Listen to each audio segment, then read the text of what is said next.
Hi guys, what's up? Alex here. Today we have a titanic battle between the Mercedes W08 and then the F1 2004 car by Ferrari.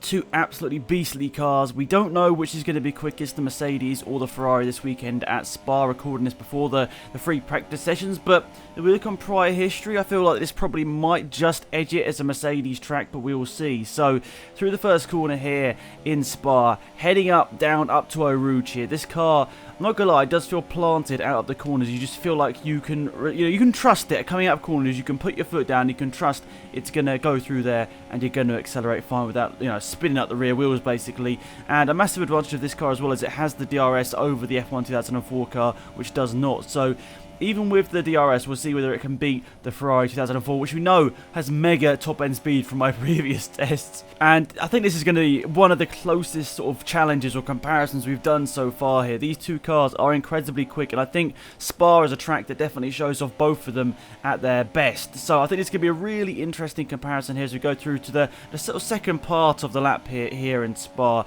And of course, we'll look at the screenshots afterwards, compare them through certain corners, but it's very hard to tell always through screenshots where they're gaining the time. But you'll see in the side-by-side comparison we're going to do as well how close it was between these two cars here. So through the long right hand here, I'm sorry I don't know a lot of the names here in Spa. I should do. I've known and I've driven around this track for a very long time, so I probably should know some of these corner names. I obviously know Eau Rouge, the bus stop, Blanchimont, that sort of stuff, but not all of them. Not all of them. I know, sorry, not a true F1 fan. But anyway, as we go up down here to the bus stop here, we have two very high-speed left-handers before we get there, though. And you can see this is just flat out here in both of these cars. I would like to see a car with much less downforce, whether it could do flat out through there, but I assume it could do. But nonetheless, into the bus stop on the brakes, turning in. A bit of a lock-up here with the Mercedes, but I got it turned into the corner there, so I don't think that really lost me any time whatsoever there. Just a bit of smoke. Up to the start-finish line, and a good lap time there. Are we going to be able to beat that there with the Ferrari F2004? So, let's see. Let's go on board there now. We've got this screeching engine here. The difference in engine tone is absolutely mad. I think I can see now, when you compare them side by side like this, you can really tell why people want to go back to these engines. So, around the last corner, up to the start-finish line here to start the lap here in Spa. And you can see this was done on my third best lap time here. As with yesterday's video around the Red Bull Ring, what I decided to do is if I got an invalidated lap time, just restart the lap. So my idea was to give myself 5 clean laps in both cars, ones where I didn't make any mistakes at all and didn't go off the track. And out of those best 5 lap times, or those clean 5 lap times, I would take a time. So yeah, I did do many more laps, but just a little bit more mistakes trying to find the edge. And I think it was actually easier to find the edge in this car because it definitely slides about a lot more than the 2017 car, which is a lot more planted here.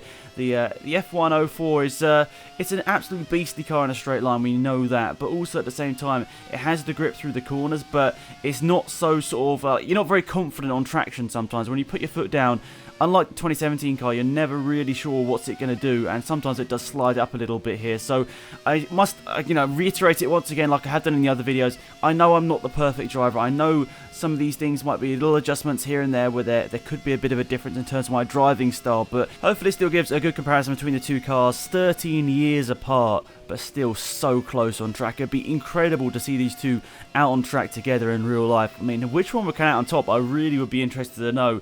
So around into the last sector of the lap here in Spa, we know this is going to be a part of the track where the 2004 car does excel because it has that top end speed over the Mercedes, and this part of the track as well doesn't have any DRS assistance as well. So we're going through the double left hand here, and we're going to be going to the bus stop soon. This is the bit of the track that I was not too confident about because I know the car does like to slide out at random occasions here. So down on the brakes, slamming on the brakes into the bus stop, into first gear. I think I'm going to do a quick shift up to second gear once I get around the corner here. First, yeah, up to second quite quickly there as we head to the start-finish line.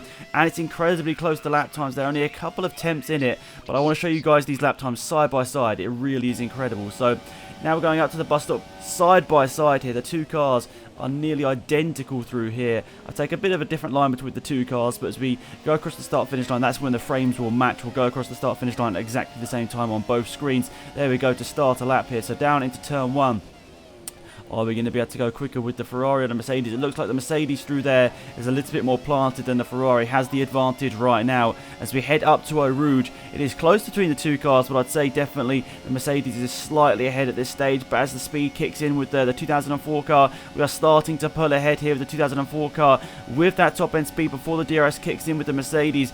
And yes, we're definitely ahead now with the 2004 Ferrari, and the Mercedes, even with its DRS, is struggling to keep up in a straight line on the brakes. This is where the Mercedes probably is going to catch up because the Ferrari isn't so stable through the corners. Even though it is still quite quick, it doesn't quite have the downforce of the Mercedes in 2017, and the tyres, of course, are much better on the 2017 car as well. So through the middle sector, you'd definitely say the Mercedes car on the right hand side should be quicker here, and I think through this part of the track here, it's still quite close here, but the Mercedes car is definitely ahead at this stage. A little bit of opposite lock with both cars here as we go through the long left-hander here. Definitely shows how much downforce the two cars has. The Mercedes definitely feels like it has more and has pulled out a decent margin at this point. And we're going to be slamming onto the brakes into the right-hander. Another part of the track where you'd probably say the Ferrari should be slower than the Mercedes car, but it is so identical between these two cars. So close, only like a tenth of a second in. I think the Ferrari is slightly behind at this stage here. So round here, the right-hander into the last sector now. The Ferrari should be ahead at this stage, I'd say now. Down to this part of the track, there's just flat out. It's definitely gaining on the Mercedes here. You can see as the Pirelli banner goes as well. I think the Ferrari is edging ahead here with its slightly better top end speed here as we go into the bus stop here. This is so close between the two cars here, but the Ferrari is definitely ahead. Onto the brakes here. Even with the lockup with the Mercedes, it turns in better. More grip with the tyres through the last corner, and the Mercedes gets it at the last corner because it is just quicker through the corner. It has more grip. The Ferrari does struggle on traction, and wow, really close comparison. Those two cars were separated by tenths. Absolutely incredible. So now let's have a look at top end speed here. 328 miles an hour with the Mercedes there. So a good top end speed for the Mercedes car with the DRS. It eventually got there, but even with DRS, it did not quite match the Ferrari, which is quite surprising to me. I thought that with DRS, it should be catching up to it, but no. This is, even on standard setups, the Mercedes is slower than the Ferrari car. So the Ferrari 330 miles an hour. This is the max speed both of them did. Even without an 8th gear, the Ferrari still managing to get that better top end speed here. So that's very interesting to see. I definitely thought the Ferrari was going to be quicker at this point, but with the DRS of the Mercedes through this part of the track, I definitely thought there was a possibility the Mercedes could have been quicker at this stage here. This is like literally the last frame before I started braking here. And this stage of the lap, you can see it's just going to be so close between the two cars. They're both maxed out here, so close between them. And now we go to sort of the middle of the track here, just after a long left-hander, basically showing how much speed it carries through the corner. So this is sort of on the exit of the corner. I'm lining it up with the curb on the right-hand side here, the last frame before we can't see the curb in shot here. So 223 miles an hour through the corner with the Mercedes, but you can see here with the Ferrari, because it has that grunt, even though it wasn't so quick through the corner, it manages to get back ahead 227 miles an hour there. So really good to see there that even though the Ferrari was not so quick through the corner, it actually managed to get it because it had that, it has that extra speed, it has the extra acceleration, which is quite incredible. So through a fast or sort of medium speed right-hander, you can see here now the comparison between the Ferrari and the Mercedes.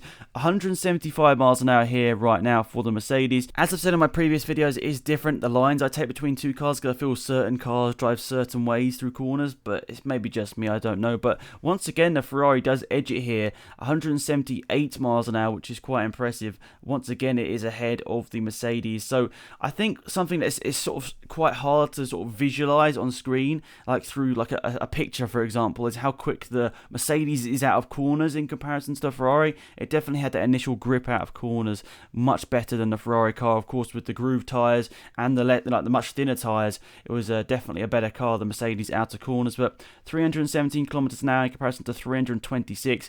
I think we assumed through this part of the track here the Ferrari is going to be a much quicker car. But yeah, once again, I should say, even though the Ferrari was only a couple of tenths slower, it was really hard to visualize for you guys. If you saw the side-by-side lap, definitely into the bus stop was probably the best example. It's just that the Mercedes has so much more grip out of the corners, and that's where it was definitely excelling through the corners. And overall, it's probably a slower car around the lap time there, especially without a DRS. I think it would have been a slower car, but the initial bite out of some of the corners and the grip through the slow speed corners definitely helped the Mercedes in this test here. But so close between the two cars, really nice to see a comparison there, guys. Hopefully you guys enjoyed it. Now I'm going to leave you guys with the side-by-side comparison once again. Look out for the bus stop in the flying lap here, see how close it is going into that, and also see on the exit, definitely through there where I'd say the Mercedes takes the crown here. But yeah, good stuff, guys. Thanks for watching once again. Please please remember to leave a like on the video if you enjoyed, and subscribe to my channel if you are new. There's going to be an F1 2017 giveaway today, guys, on the live stream, so check out that when it is live. Thanks for watching, guys, and I'll see you guys around soon. Goodbye.